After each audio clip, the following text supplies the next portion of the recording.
তাকে তো আমাদের হাতে দেওয়ার কথা ছিল, এজেন্ট ইট? আমরা তার বিচার করব। সে হুমকি দিচ্ছে, একটু ফান বলি, মানে উনি এত সব ফান করেন। ওই যে গ্রুপের সাথে বসেছে বললাম, ওখানে বসে উনি বলছেন সমন্বয়কদেরকে তো দেখে দেবেন। একজন সমন্বয়কের কথা, মানে সমন্বয়ক একজন বলেন, ওরা এখন সমন্বয়কদের শ্বশুরবাড়িরও খোঁজ নিচ্ছেন শেখ হাসিনা। সম্প্রতি বিশিষ্ট আলোচক ডাক্তার জায়েদুর রহমান একটি বেসরকারি টেলিভিশন দেওয়া সাক্ষাৎকারে বলছেন, শেখ হাসিনাকে তো আমাদের হাতে দেওয়ার কথা ছিল, তার বিচার করব। হুমকি দিচ্ছে উল্লেখ করে তিনি আর বলেন, সে হুমকি দিচ্ছে খুব ফান করে, উনি এত সব ফান করেন, ওই গ্রুপের সাথে বসেছে। সমন্বয়কদের তো দেখে নেবেন, ওরা এখন কেউ বিয়ে করছে, তাদের শ্বশুরবাড়ির খবর নিতে হবে।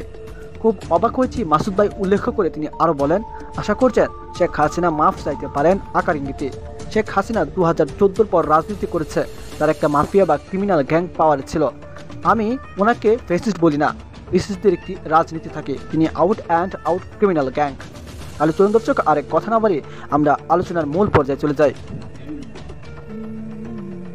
তাকে তো আমাদের হাতে দেওয়ার কথা ছিল, এজেন্ট ইট? আমরা তার বিচার করব। সে হুমকি দিচ্ছে, একটু ফান বলি, মানে উনি এত সব ফান করেন। ওই যে গ্রুপের সাথে বসেছে বললাম, ওখানে বসে উনি বলছেন সমন্বয়কদেরকে তো দেখে দেবেন। একজন সমন্বয়কের কথা, মানে সমন্বয়ক একজন বলেন, ওরা এখন কেউ বিয়ে করছে, তাদের শ্বশুর বাড়িরও খবর নিতে হবে। খুব অবাক হয়েছি মাসুদ ভাই। আশা করছেন শেখ হাসিনা মাফ চাইতে পারে আকারে ইঙ্গিতে। এবং উনি রাজনীতিবিদ। শেখ হাসিনা কি 2014 পর রাজনীতি করেছে, একটা মাফিয়া বা ক্রিমিনাল গ্যাং পাওয়ারে ছিল। আমি ওনাকে ফ্যাসিস্ট ট্যাসিস্ট বলি না, ফ্যাসিস্টেরও রাজনীতি থাকে, এটা একটা রাজনীতি। আউট অ্যান্ড আউট ক্রিমিনাল, একটা ক্রিমিনাল গ্যাং। উনি ওনার বক্তৃতা বলেছেন, যারা এসব করছে তারা ফ্যাসিস্ট, আমি ফ্যাসিস্ট না। আমি বলছি আসলে আপনি ফ্যাসিস্ট না, আপনি আসলেই ফ্যাসিস্ট না, আপনি একটা মাফিয়া। তো 14 পর থেকে উনি রাজনীতি করেন নাই। তো উনি এভাবে ক্ষমতায় থাকতে থাকতে ওনার যেটা হয়েছে, আমি বলি প্রায় যে ওনার একটা হুইব্রিস সিনড্রোম হয়েছে।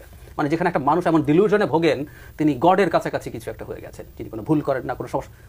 ওই স্পিচে আমার কি অপরাধ, মানে উনি যতগুলো স্পিচ দিচ্ছেন, আমি কিন্তু আর খুব কষ্ট করে না, খুব আনন্দ নিয়ে আমার তার এটা এই পুরোটা।